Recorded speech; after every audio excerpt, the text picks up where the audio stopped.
This is Things Police See, First-Hand Accounts, with your host, Steve Gould.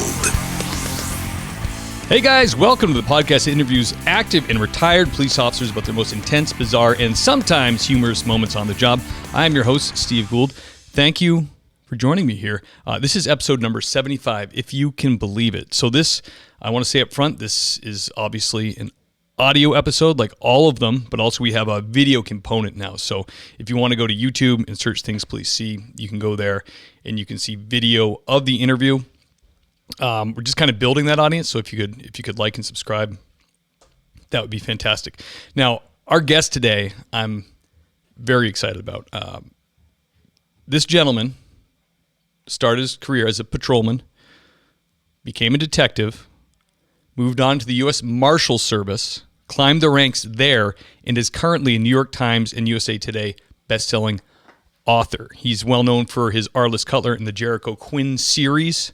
And of course, in 2017, he joined the Tom Clancy universe, writing the Jack Ryan series, which is just phenomenal. So as of, I think, the 27th of April, just not too long ago, Bone Rattle came out. It's the third book in the Arliss Cutler series. Fantastic book, getting amazing reviews. And I have him here on the podcast. So I want to hear, of course, we want his stories. We want his war stories. We want to hear that. But I want to hear about how this happens. How do you become a writer from being a copper, from being a patrolman to being a marshal to being a best-selling author? And then, is the character you, or is it how much is based on you? Is it just help you be more technical with your writing? How did you foster your skills as a writer while being a cop? I have so many questions for the guy. He's only got an hour probably about, so I could keep him on here for 3 or 4 hours, I'm sure. So without further ado, let me bring him on. Marc Cameron, welcome to the podcast, sir. Hey, thanks for having me. I appreciate it, Steve. My pleasure. And I understand you are in beautiful state of Alaska. Yes, we are. Eagle River, just north of Anchorage. Beautiful day. Still got some snow in our yard, but it's going fast. It's awesome. My cousin has a house in Alaska. She lived there for like 10 years with her husband, and she will show me like the most awe-inspiring, breathtaking pictures from her daily life. And then sometimes just like a bull moose will come into her yard and knock over her bird feeder. So it's... Oh yeah. Yeah. We had to buy 2 new sprinklers last summer because it was so hot, and the moose came in and stood in our sprinklers and just stomped them to death. Getting really? Cool in the sprinklers. Yeah. So, and yesterday we actually went for a drive, and very rare. We don't see this often, but saw a big gray wolf cross the road. Whoa. And then right up the road had a little coyote that looked like maybe the wolf had been after it. It was limping along. But wow. Yeah, it's a great place to live. We raised our kids here, and it's pretty amazing. That is amazing. Wow, that's no joke. Great wolves. Yeah. So you're going on a hike or a walk. You're thinking about that stuff. You're definitely packing. Oh, yeah. Yeah. That's funny. I know people. I was at the range once, and a guy had one of those giant silver handguns, a revolver, and I was sitting there watching him for a while, and he's like, "You want to shoot it?" I'm like, "Oh, hell yeah, I want to shoot that thing." It was called the Raging Bull. It was made by Taurus, and it's big, and it shoots a 454 Cazul or something. It's Cazul, 454 Cazul. Yeah. Oh man, talk about a round making me feel like a Nancy boy. He loaded it. I mean, this was 10 years ago. So even then it was like a couple bucks a shot, and now it's probably $10 a shot. But I shot 3, and I was like, it was like a sledgehammer on my wrist. I was like, you know what? Glad I had the opportunity. And he said he straps it on the front of him because he does a lot of hunting in Alaska. And it was for bears, Protection. Yeah, I carry a small Model 29. So the Smith & Wesson Model 29, it's a round butt, but it's got a 3-inch barrel. It's ported, so it's actually pretty comfortable to shoot. But I can shoot like buffalo boar, kind of hard cast 44 magnums out of it, and it'll give you. Cazul forehead and Cazul wrist are a real thing. You don't want to shoot your buddy's 454 Cazul right before you have to do a qual course, or you'll be kind of rattled. So. Yeah, I've seen the Cazul or whatever round forehead before when the guy hands the the giant handgun to his hot girlfriend with the Yeah, exactly. you know, the hiked up short jeans, and she bang. Oh yeah. Yep, exactly. It'll get you. Yeah, Alaska is a different place to.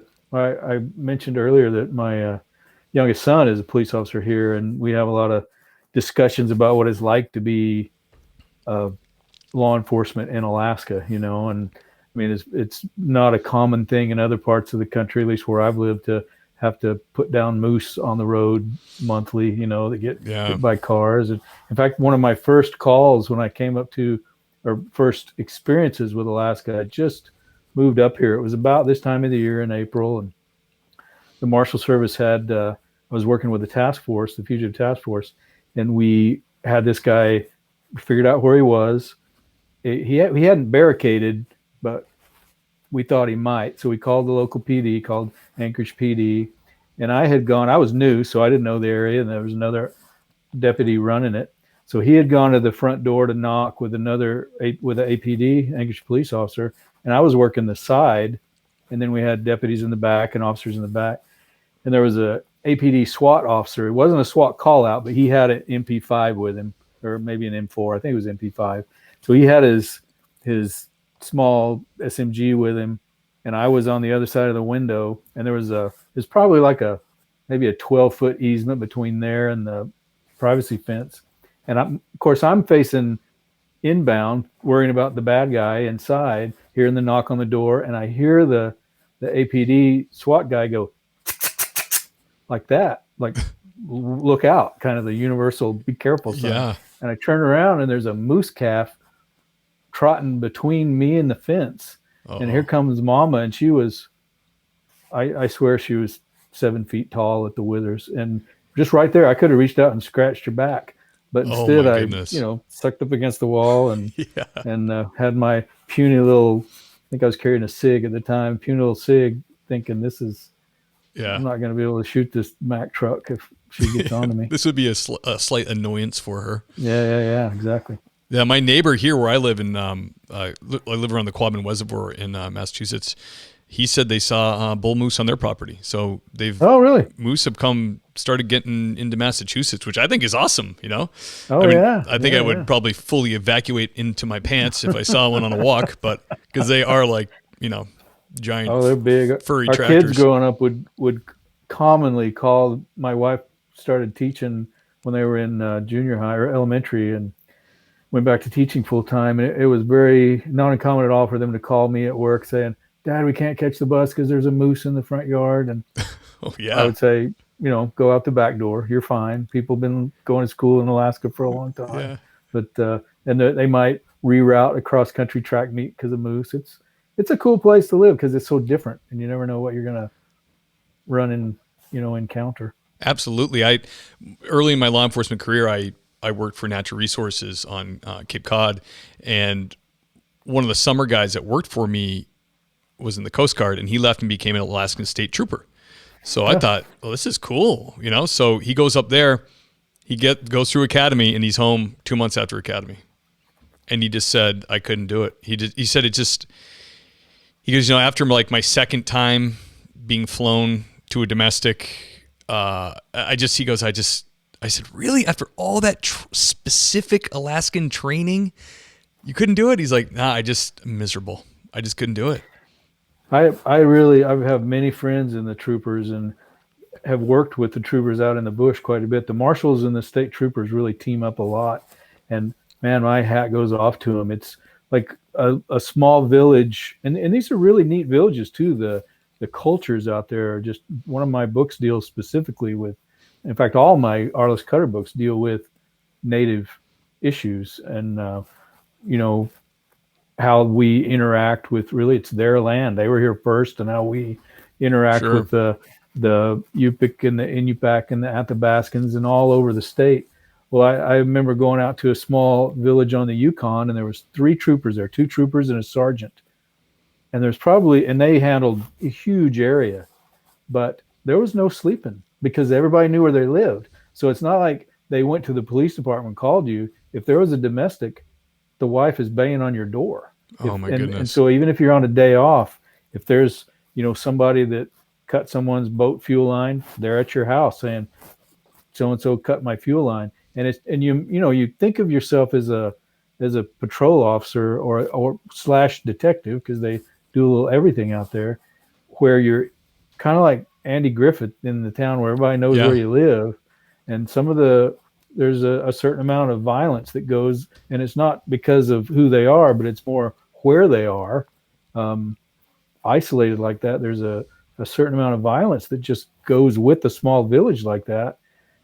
And the troopers just never get a rest. It's like I say, my hat goes off to them. It's hard work, but boy, the ones that love it, they love it. It's a calling for sure. Yeah, absolutely. I was applying with them. I had tried to get on with the Alaska State Troopers when I was with the PD in Texas, but during that time in the mid '80s, they wouldn't hire you unless you were an Alaska resident. You had to have lived here for a year before Anchorage PD would hire you or the state troopers would hire you. So I applied with the North Slope Borough Police, which the borough, Alaska doesn't have counties, we have boroughs. And the whole top third of Alaska, from the mountain range, the Brooks Range that runs across the top of Alaska north, which is an area about the size of Montana, is one municipality. And so the police chief lives in Barrow, and the support and admin people, and then they assign North Slope Borough PD officers to Anaktuvik Pass, Wainwright, Kaktovik, all around these little native villages. So it's kind of like they're not troopers, but they have the same lifestyle as a trooper, except they're 2 on, 2 off. So I'd applied with them and was in the process of going to take the polygraph and the physical in Seattle, fly from Texas, when the Marshals hired me. So, but I wanted to get to Alaska from the beginning. But good law enforcement up here. It truly is the frontier. Do things a lot different than I did in the lower 48. Oh, I'm sure. Yeah, I went to academy with a lot of city cops, and these guys and gals are just used to big piling people, having 10 people show up to back you up. Like, that's like normal. Mm-hmm. They're like, when they talk to a country cop, they're like, backup's 40 minutes? Like, what are you going to do? It's like, it might not be a lot of action, but when it is, you're scared you could be scared for your life. It's a big difference. Yep. It's a big difference in the way you handle things. In fact, I have lots of friends in both agencies, the APD, Anchorage Police, and the troopers. And we were talking about a guy that had holed up and shot it out with this particular agency at a hospital. They ended up beanbagging him. Beanbagging him. He dropped the gun. APD's philosophy was, Anchorage Police's philosophy was, wait for backup and then approach as a group. The troopers' philosophy was, run up there and kick the gun out of the way and arrest the guy, because backup may not come for days. And so it's a different, and obviously as a father of a son at Anchorage Police, I'm all for waiting for backup when you can. But sometimes that's just the way it is. Yeah, that's true. That's a real contrast, because Anchorage is a real city. There's hundreds of thousands of people there. Almost 300,000 people, so it's big. That's big. So Mark, can you take us back to young Officer Mark Cameron when he had his first hot call, or what you responded to as a hot call, the first thing, that time your adrenaline got going and you were like, whoa. Yeah, I was just talking, I saw the questions and I was talking to my wife about this, and I remember the feelings, but I can't, I have so many when you're young, and I was pretty naive when I came on police work when I was just over 21, so barely old enough to buy my own bullets and gun, I mean, I was very young, very naive. That was back in the 80s where everybody had probably been in a scuffle or two in high school or junior high, because they didn't kick you out like they do now. So even though we were naive, we were not maybe as civilized as they expect you to be nowadays. I mean, so, as a young patrol officer, every little thing was kind of so new to me. And I worked in a small department, like 40 people total. That's sworn, admin, everybody. And so every little call, but I remember early on, I don't remember how long I'd been on, but I was still pretty new on patrol, working Sundays. And it was early in the morning, and one of the sergeants said, "Hey, let's meet for coffee," like people do on Sundays. And Sure. the troopers would come, and we'd sort of have our own little intel meeting. Little roll call. Yeah, a little roll call, and little intel meeting at the Whataburger in Texas, and sit and chat. And so I was heading for that, and the tones went off. And I'm sure you guys have tones in your department or wherever, but it's that high pitched signal that the dispatch puts out when there's a major accident or something big where everybody needs to shut up. They, now, like here, I think they say, hold the channel or hold for traffic or whatever. But this was a tone, and the dispatcher came over the radio, and I was probably the place where I worked in Weatherford. The main street runs out from the square, the county courthouse square, to Interstate 20. So part of this big interstate runs through our city limit. So troopers worked it, we worked it, county worked it. So I was just a few hundred meters from the entrance to the interstate, the I-20 corridor that runs across the top of Texas, or middle of Texas. And the tones went off, and the dispatcher said, sort of oddly, she dropped all 10 codes, all signals, and just in plain English, she said, "Trooper so-and-so has been kidnapped. He's was able to get a cell phone, told me that he's gone." And this was 1980 something. So cell phones were affixed to the cars, they were inside vehicles. We didn't have them in police work at all. But all she said was, he's been kidnapped. He's headed westbound on I-20 at such and such mile marker. He needs help. And I was right on top of it. I was hundreds of, a few hundred meters away. And I was this would have been 85, maybe 85, beginning of 86. And I was in a 1978 Dodge Diplomat or Plymouth Grand Fury, same car, but it would go fast, but it had no suspension at all. Just fast and straight. yeah. If you're lucky, I got on, and when I got on the highway, I could see the trooper car up ahead of me. Luckily, he wasn't in one of the Mustang pursuit vehicles. He was in another Plymouth Grand. I think he was in a Crown Vic. Right. And I was like an air hockey puck drifting on. Looking back, that's probably the closest I've ever come to dying, was pegging out on the radar. It said 140 and then, or 120. My speedometer said 140 or one way or the other, and then it just stopped. Oh, I'm sure your tires were barely touching. Oh man, just drifting back and forth, and I could see the car up ahead of me, and I was actually gaining on it, thinking. And then all I could see was the trooper. There was nobody else in the car, and I thought, oh my gosh, they're down below. They're holding a gun on him. Come to find out, he had been in a shootout. The people had stolen his car. As soon as they drove away in his car, he flagged down a motorist. The motorist happened to have a vehicle phone, like gigantic phone. Exactly. And then, the motor, back then you couldn't carry a gun in Texas. It was illegal unless you were traveling. So it wasn't like today. Guns were against the law for people to carry unless you had unless you met certain criteria, which was that's not the Texas I know, Mark.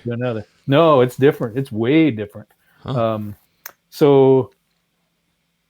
He had, the guy driving the car that he flagged over said, "If you won't arrest me, I've got a 357 under my seat." And the trooper goes, "No, yeah, absolutely, give it to me." Well, unbeknownst to that guy, he cleaned his gun and his ammo with WD-40.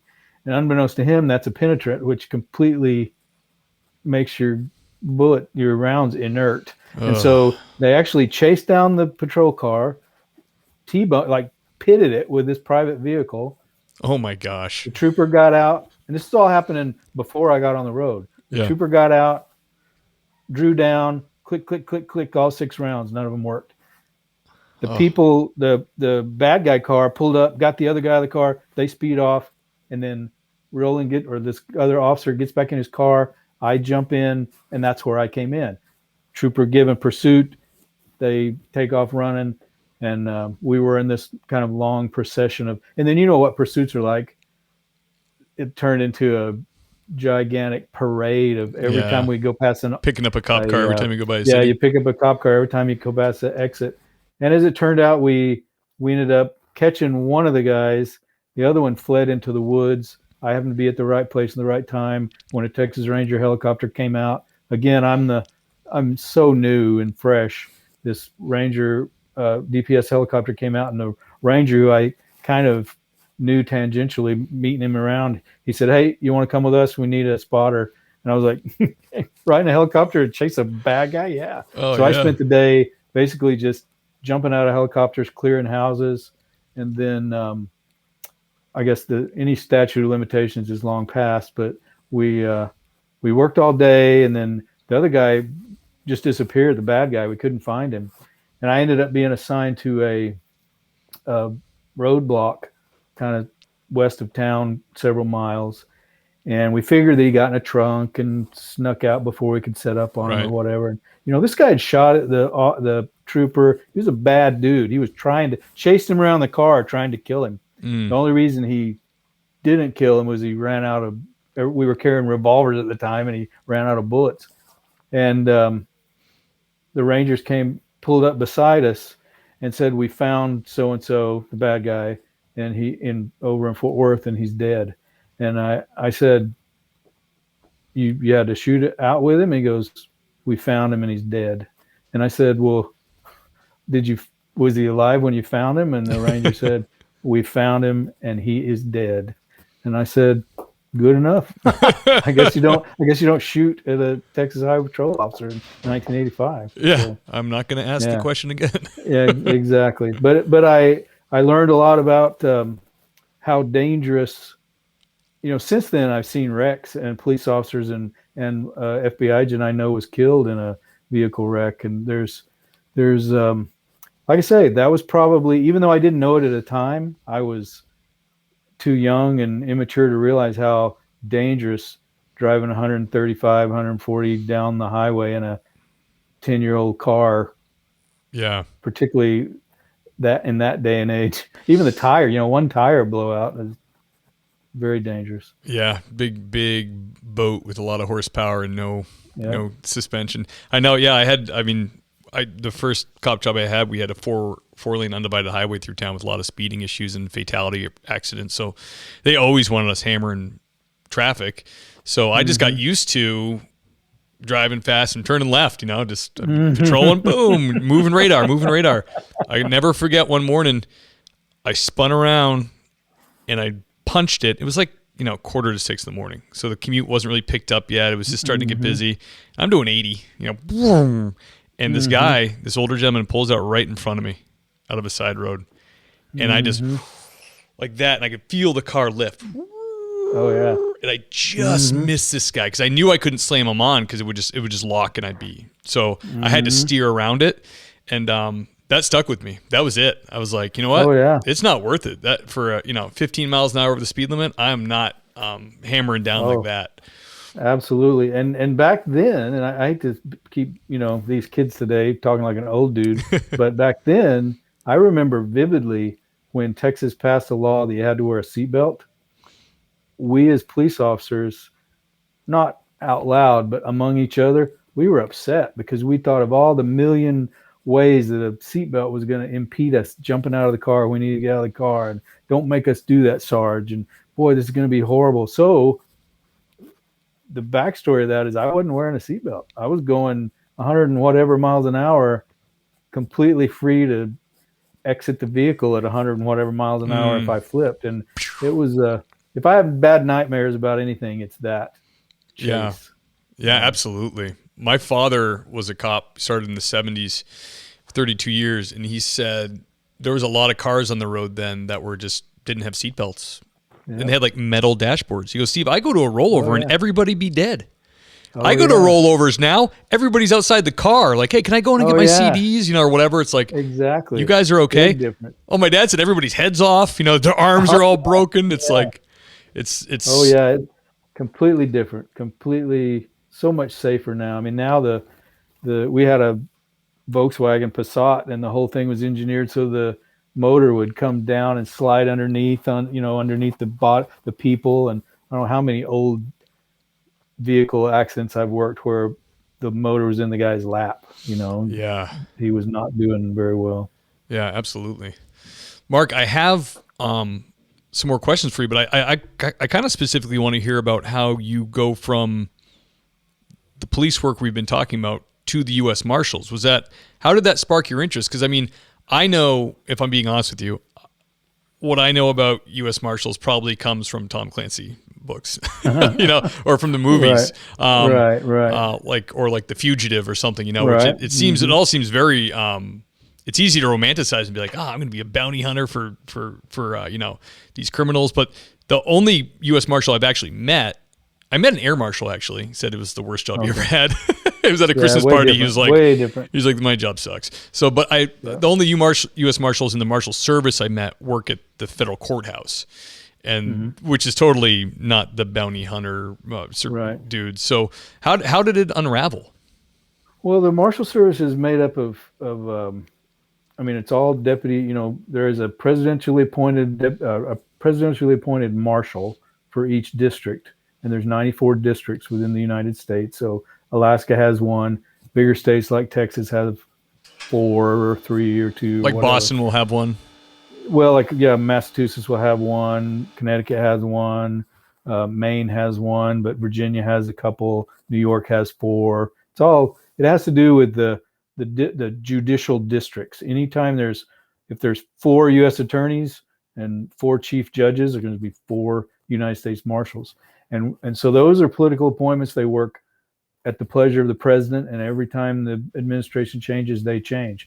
All the rest of us are special agents. We just call ourselves deputy marshals.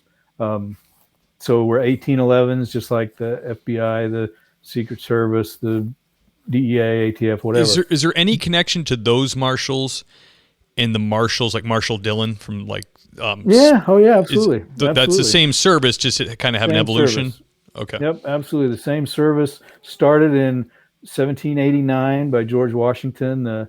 It's funny, the Postal Service will sometimes say they're the oldest federal law enforcement agency, and we don't even argue with them because they're the oldest agency, but they didn't have a law enforcement component for decades. Yeah. Postal inspectors, screw those guys. We were started as the United States Marshal Service in 1789 during the judiciary, when basically they needed somebody besides the military to enforce federal law.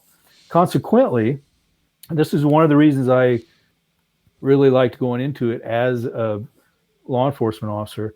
If you look at other agencies, DEA, and I have friends in all these agencies, so I'm certainly not demeaning them, but just this is the way it is, that a DEA agent will have certain laws, certain things that they investigate, and they're codified on their credential, 18 USC, whatever. Okay. Customs, Border Patrol and Customs will have 18 USC, section whatever. And this is what they enforce. Some agencies are so specific that they can carry a gun for self-protection, but they can't.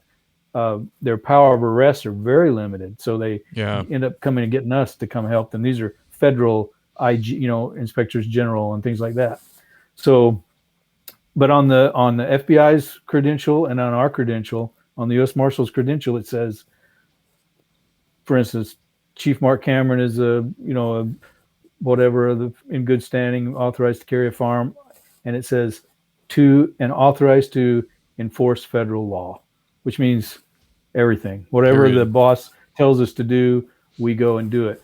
And so there are marshals that work federal court. All deputy marshals work federal court, but there's special deputies that you see when you walk into the court that have blue blazers and slacks, and those are contracted employees that run you through the mag and stuff like that. Those are not deputy marshals. Those are special deputies that work for a contracting agency that we pay to do the physical security of the building. So they don't have powers of arrest and things like that. I knew a guy from when I worked LAPD backgrounds. There was a guy that drove a judge around and worked at the it's court. A great retirement job. Yeah, awesome it was like you job. get the little title, but you're not actually like a U.S. Marshal. Yeah.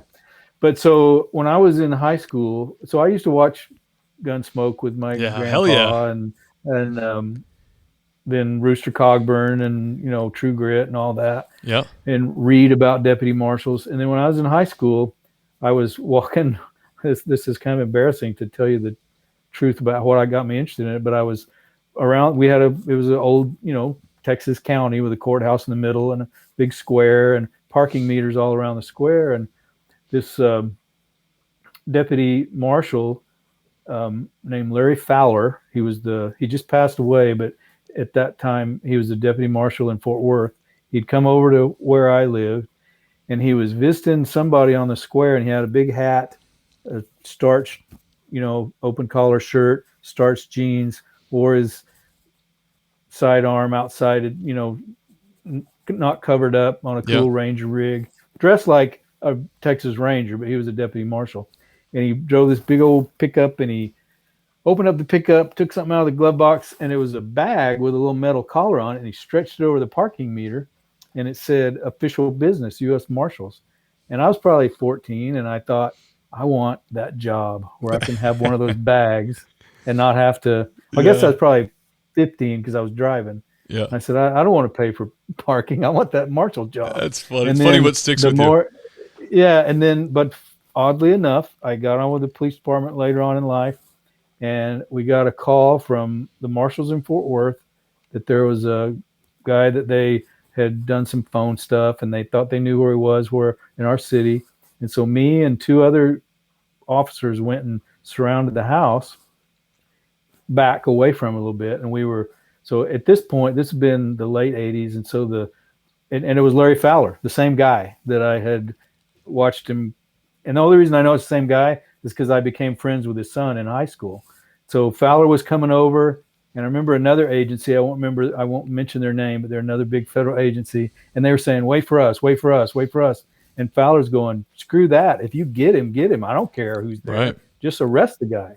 And the difference in the thought process of wait for us so we can be part of it, or, complete the mission, really impressed me. And so I applied with the marshals, and Larry Fowler ended up doing my background, and I ended up working with him later on in the Los Angeles riots. So it was kind of a cool little career serendipity. Yeah, that's really interesting. It's funny.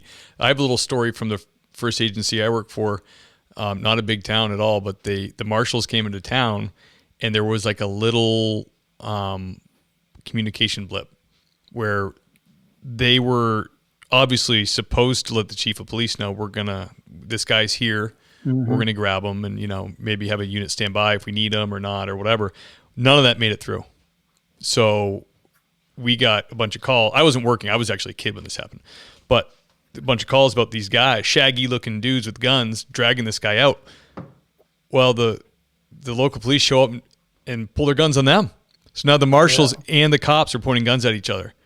And they're going like, they're screaming U.S. Marshal with this chain, but the cops are like, I don't care if you got a badge. He's like, you look like a friggin' you look like Charles Manson. So it was just it was this big mix up, and I just thought it was to me it just made them seem so badass to me. I'm like, that's so cool. They're they're just like kicking your door in. It is a fun. I remember going to a town, and when I started off in Texas in the Marshal Service in the Eastern District, but we were actually north. The district starts on the top of Texas above Dallas and kind of bends around on the east side all the way down to Beaumont. So I was up on the Oklahoma border, and it was just me and one other deputy that handled that whole, I don't know, maybe 8 county area. Oh, wow. And we were looking for this guy, and we had finally found him. We looked for him for months, like 5 or 6 months. In fact, I use this in my book, but his girlfriends was a stripper, and when she would get nervous, she would spit like a cat, like spit, get blotchy, and just get like spitting mad.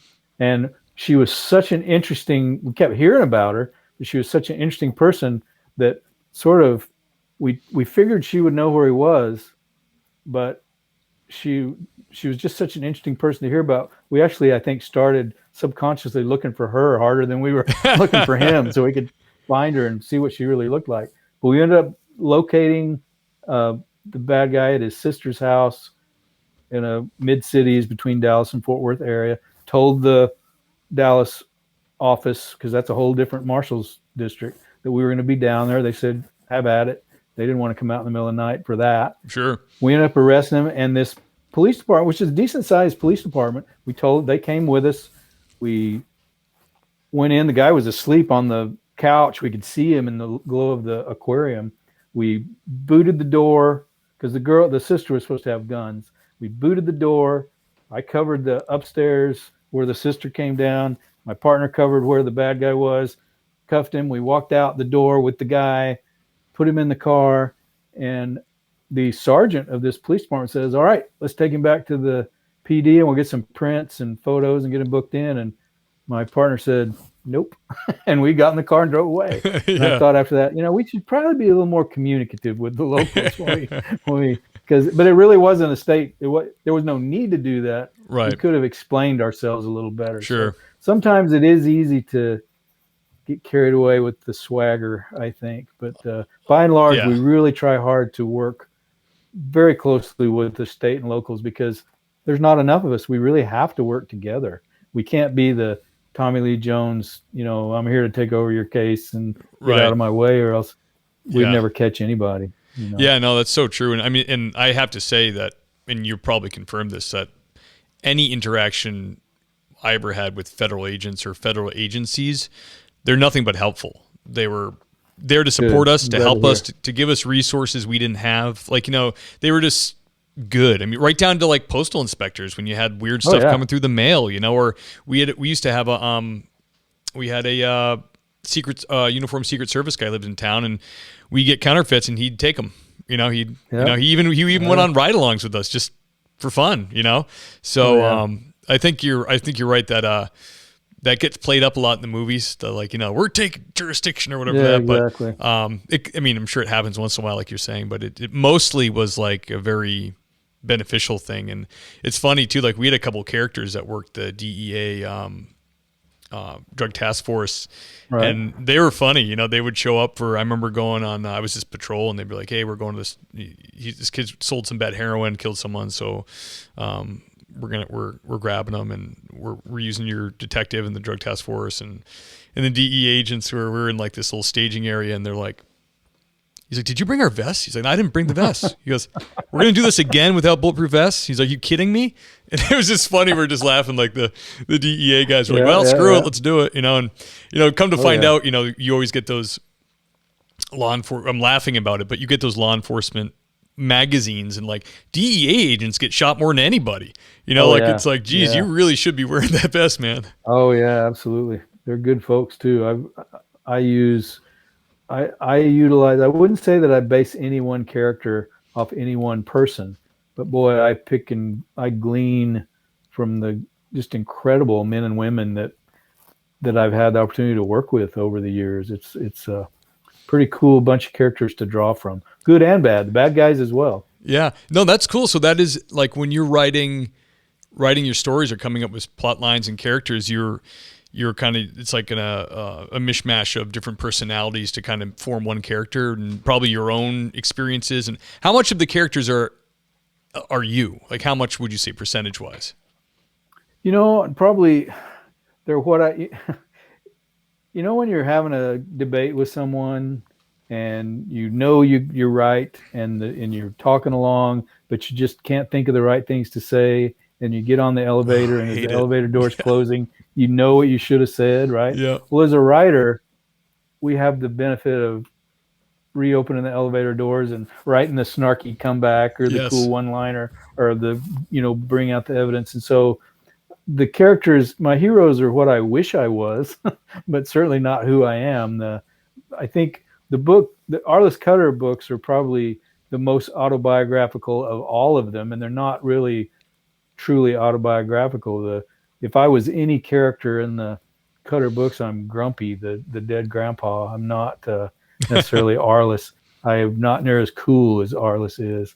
But I mentioned my youngest son's a police officer. My oldest was a OSI agent in the Air Force for a number of years. He's a physician now, but he was in law enforcement for almost 6 years. And so I really draw a lot from them as well. Just really, and my daughter rides she's not in law enforcement, but she rides motorcycles and climbs mountains. She's very adventurous. So I draw a lot from people that I know that are just the kind of folks that would run towards the sound of gunfire, because that's who I like to write about. That's very cool. I like that. Yeah, I've seen you described as the series described as like Alaska Noir, which is kind of a romantic title. That's pretty cool. Yeah. Well, they're definitely dark. It's in fact, I probably have scars on my legs from being at church socials or school socials or whatever and telling stories, and my wife reaching under and kicking the crap out of my shins because, like, these are civilized people. Stop telling that story. That's awesome. That's too funny. Marc, can you think of like one of the most strange or bizarre things you dealt with, either police or marshals?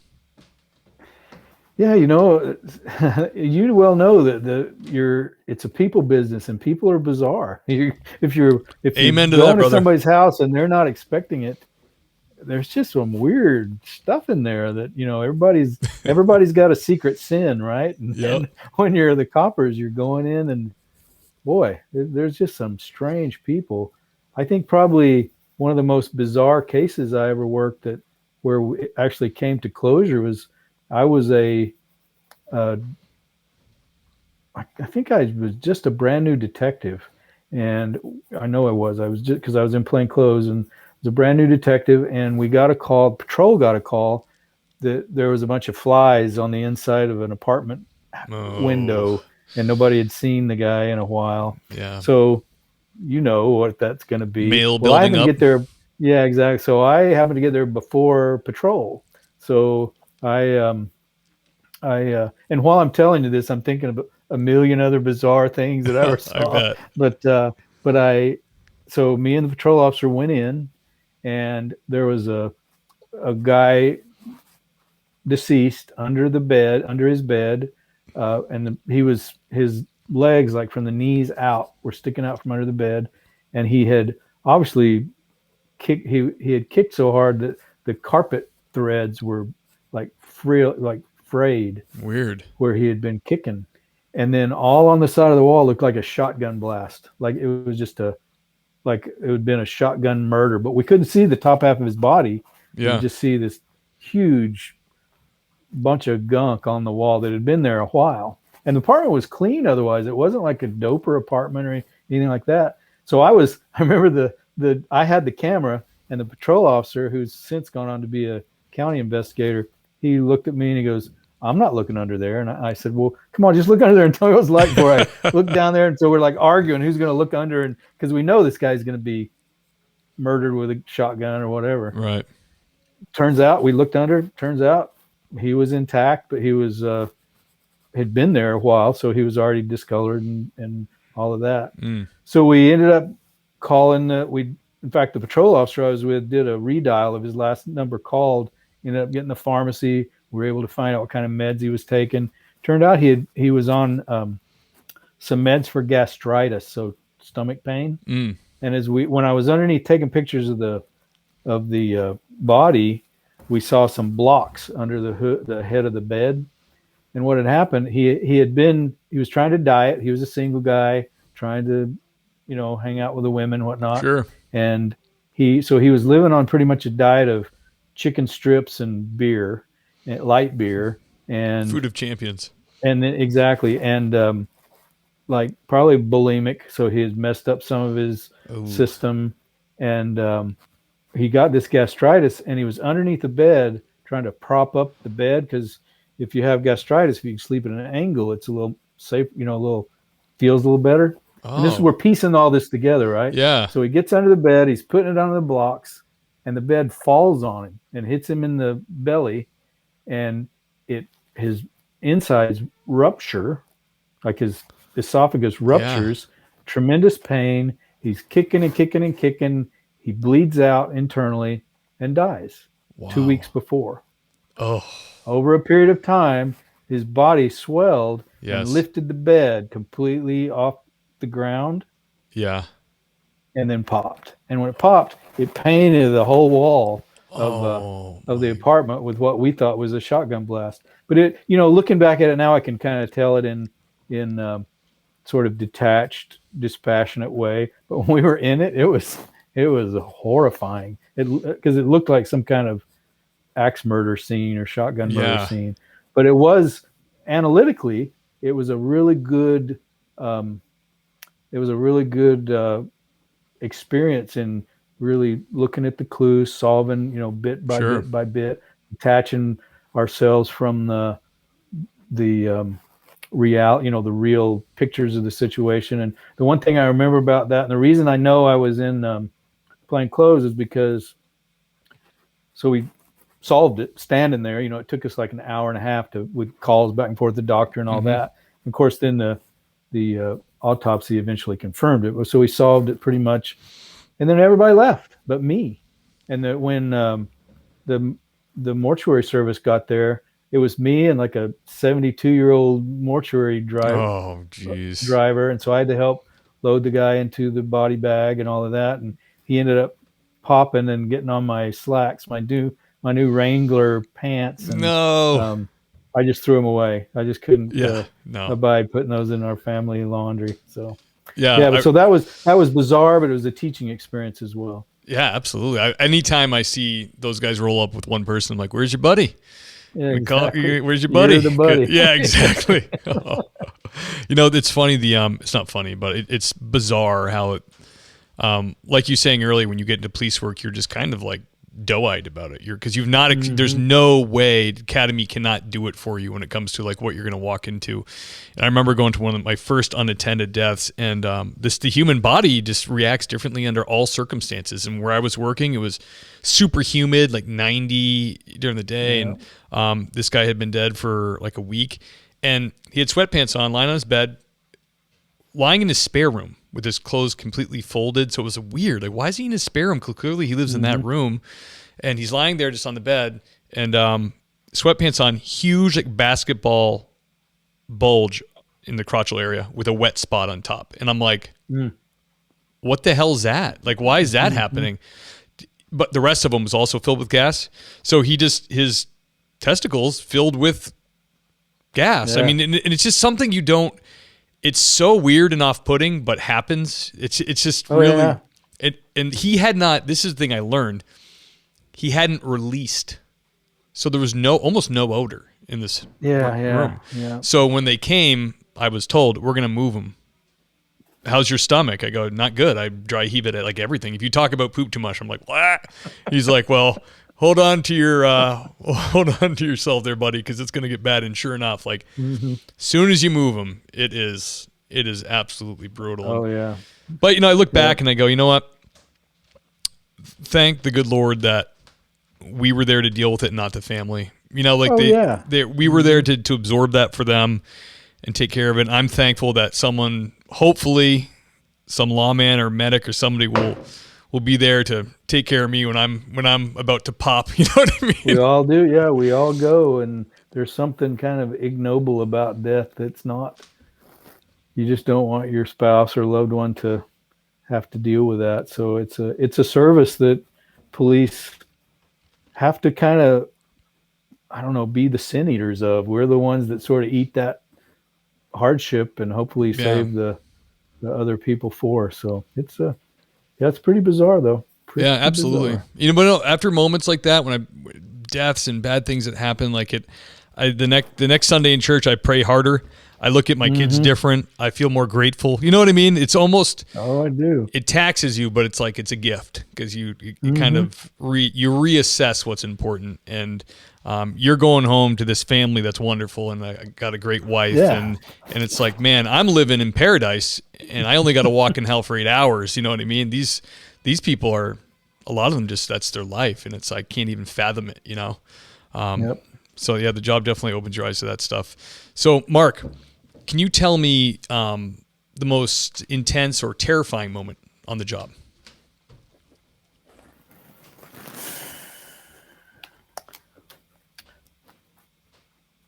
Well, I've been in fights where I thought that I was going to lose. I think that was pretty terrifying. We That's chased scary. the guy up. We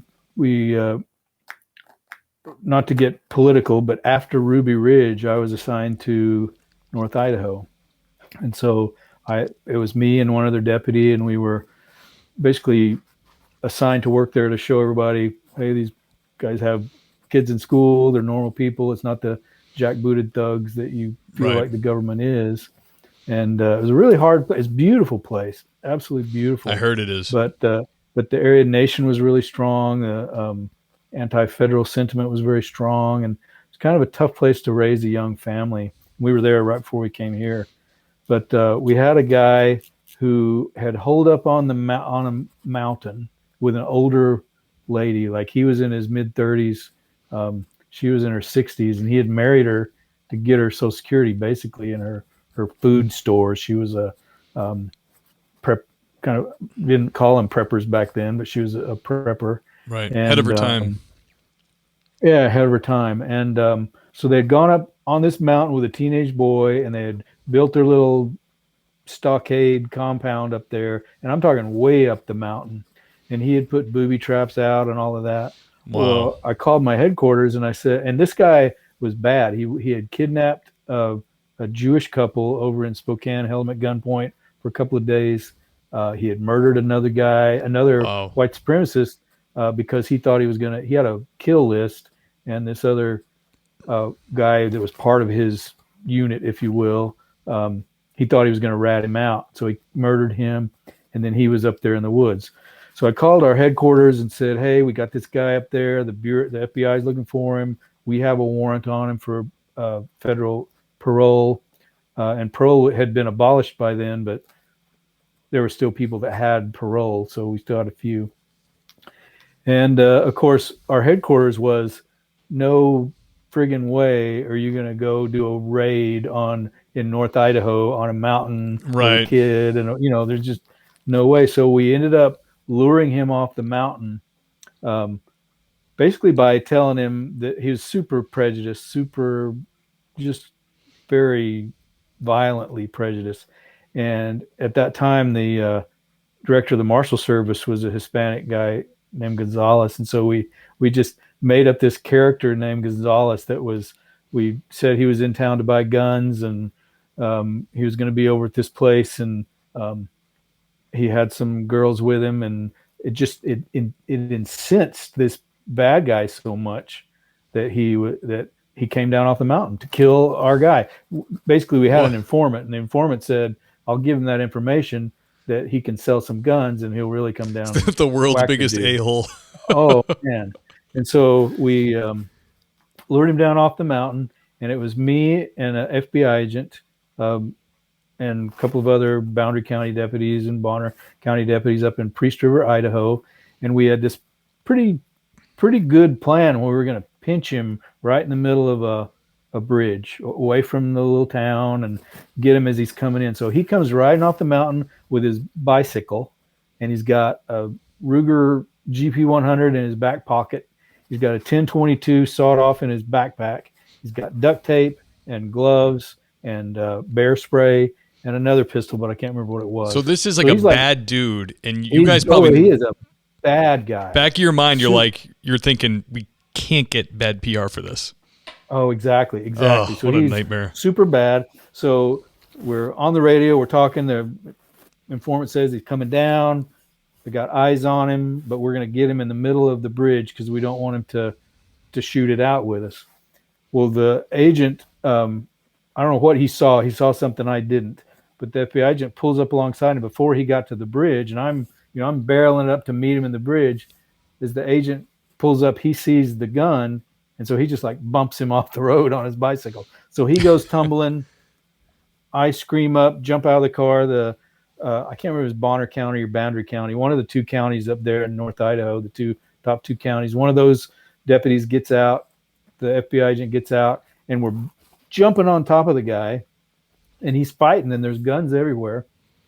We're pressing him down to the ground. In the meantime, a nurse pulls over, and she thinks there's been a wreck. So she tries to pull us off and say, I'm a nurse, I can help you out. So we're trying not to elbow her in the nose. But the most chilling thing, I think, of that whole thing, and I mean, we had control of him, but the most chilling moment to me in my entire career was when I got him handcuffed. The only reason I was able to, get him handcuffed so easily is the Boundary County guy was humongous, the deputy. So he That's like the held best. him down. Yeah. I ratcheted on the handcuff, and I picked the guy up, and his whole face is covered with, grass and weeds and whatever. Sure. And this guy turns around and looks at me, and dead serious, he said, "It is obvious to me that you are more racially pure, or I'd have shot you. I would have won. You would never have won, but you are more racially pure than me, so you win." And then he commenced to put him in my car, and he commenced to confessing to killing this guy and explaining why he killed him. And he was just such a cold, from being in law enforcement, we meet tons of people that do evil acts, but very few evil people. We meet some, certainly. Sure. But by and large, most of the people we meet make either bad decisions or really horrible decisions, but it's either, for whatever reason, I'm not making excuses, it's horrible decisions. But as far as what I would call a really evil SOB, I probably met 15 at the most, like right. Want to see your soul die kind of an evil. And this guy is one of them. He ended up getting the death penalty. He actually testified in his own behalf in state court for the murder. And the sheriff's department's up there, and the FBI, he took us to the body. We had to have all kinds of, armed escorts and all that. We needed some sort of evidence besides just his confession, and he told us that he hit the guy in the mouth with a gun before he shot him and broke his tooth out. And so we set out in front of this little cabin, and it had pea gravel in the driveway. Yeah. We set out in front of this like archaeologists for 2 days. Oh my gosh. With little sifters until one of those deputy sheriffs found that tooth. And really? Then we were able to corroborate. But so he went to court, he testified, and I'll never forget, he stood up, raised his hand, and he wouldn't take an oath on a Bible, but he said in front of the jury, he said, "I promise to tell the truth as long as it benefits me." And the judge said, "Well, jury can take that however they want to take it." And they found him guilty within 15 minutes, and then he got the death penalty. But then there were some issues with Idaho law, and he ended up getting commuted. So he's still doing life in Idaho. But just a chilling dude. So not a shootout, to me, that emotional, that real person, like the kind of boogeyman that you're really scared of. Mm-hmm. That's way more chilling to me than somebody just trying to fight me. Oh yeah, because a guy like that would snatch your life, your wife, your kids without even absolutely no empathy, no compunction at all. Yeah, I dealt with a few characters like that, but the one that I've talked about on the podcast before was a pedophile, and I was booking him, and he just looked at me as I'm fingerprinting him, and he's like, "Is it really bother you to have to deal with a person like me?" Like just yeah, exactly. A total psycho, And I'm like, "Listen, this is my job, man. I deal with people like you all the time." He's like, "Even people with things that I do?" I'm like, "Man, you are not going to break me down here. I'm about to floor you in this booking room." So this friggin' guy, we found a journal, and he had been, he wrote this journal about breaking down his second cousin, who's was 7, and he had things he had done and things he planned to do to make her a mindless sex slave to his private parts. And it was reading that and then having him in the next room, just, you have that feeling where you're just like, a person like this just needs to go. It's just it's every part of your being, but they need their day in court. They have to be protected. They have to be brought to court. Mm-hmm. That's the way it happens. But like you said, those chills that go down your spine when you're like, this guy is evil. He might actually have a demon in his freaking body. This guy's bad. Yeah, there are people. It's interesting you say that, because we're very careful in the Marshal Service, because we have, deputies go and they do arrests. There's another group of deputies that may be working court. Somebody may be protecting the judges. Somebody's bringing the prisoners back and forth. Sure. And there was a guy in fact, he just don't know if he just died in prison or what. I can't remember his name. I didn't work the trial. I'd already moved to Alaska, but he kidnapped it's a famous case. It'd be easy to Google. He kidnapped a family in, like, I think in western Montana, and brought them through Idaho. And they might have been kidnapped in eastern Idaho, but somewhere in that area. And he viciously tortured and these are little kids. Took them out to a camp, viciously tortured them, videoed the whole thing, killed the little boy, made the little girl watch. Then she got away, and he was arrested. So they had him in jail. So it was really wise, because we're humans. I mean, police officers are human beings. Sure. And so the supervisor that was running the chief that was running the trial, and the supervisor, they brought in outside deputies from all around the country, and they said, all right, you are gonna work the trial. You're gonna have to sit in here with the jury and listen to all this crap, but you're never gonna touch the bad guy. We're gonna have another group of deputies that come out, and they know how bad he is, but they don't have to watch the videos. They don't have to listen to the testimony. So they come in from the outside. They never go into the courtroom. They're the ones that cuff him, take him back and forth to jail, because it's just safer that way. And then they immediately had our peer support group there to be able to let the deputies in court download, because we're all family people, men and women that have our own families. And they did for a tragic, horrible, evil situation, they did a really good job in making sure that the law enforcement officers involved came out of it, certainly not unscathed, but at least as good as, with the least amount of sacrifice possible. Wow. I never even thought about that. That's really interesting. Wow. Yeah, I'm sure anybody involved wants to relieve that guy of his, eject his soul from his body for him, There are certain crimes that are they transcend the mission, and you just don't want to deal with them. Absolutely. Marc, can you tell us a situation that you'd consider heartwarming in your career? Yeah, lots. I've had really good experience with probably I'm gonna steal from my son, and because he never told me this war story, I heard it tangentially. But as a father of a police officer and parents of a police officer, it's kind of I tell the story all the time. He's been on for about 6 years now. He's a SWAT officer. He's a very capable young man. But he's when he was on field, from what FTO is horrible. And anytime I'd mention to one of my friends, hey, here's my son, give him some advice, and every time they go, just stick it out through FTO. Just, buddy, it's not like that. It's not. I mean, because they're notorious here for like taking you to McDonald's and making you fill out an application because you're never going to make it as a cop. It's really, that's awesome. This process that's just awful. So he went through FTO, but while he was in FTO, I was thinking, at least he's got somebody with him. At least he's okay because he's out there. But still, it was hard. Yeah. And then the day came when he was by himself. That he worked midnights and he was by himself.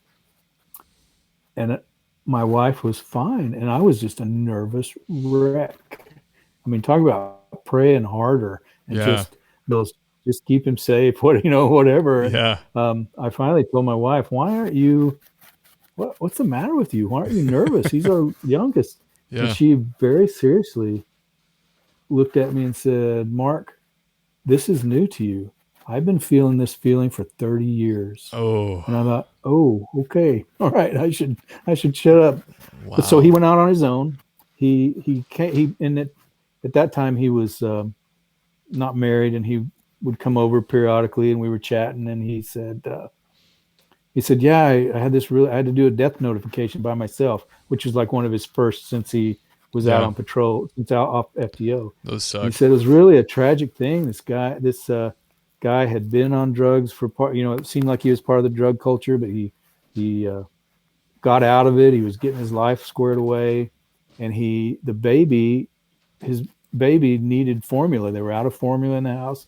So he went to the store to buy formula, and some of his old crew found him and killed him, shot him and killed him. And so he had to go back and make the death notification and talk to this poor lady who they were. It was not your. I hate to generalize, but not your quote unquote typical doper group, or this was Right. a upcoming middle class family that was really trying hard, and so he makes this death notification, and that's what he said. Yeah, it was really tough, And so he told me that story. So I thought that was the end of the story, and then a friend of mine, a couple of days later, said, "You might want to check the newspaper out. There's something about your son in there."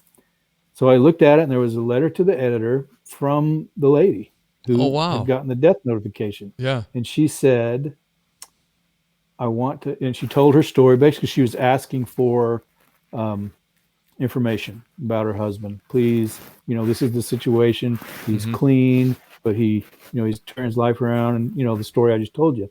Please, if you know anything about it, please tell me. And then she said, "I would like to thank the Anchorage Police Department for being so kind in the way they handle this." And then she said, "I would like to thank Officer so-and-so who gave the death notification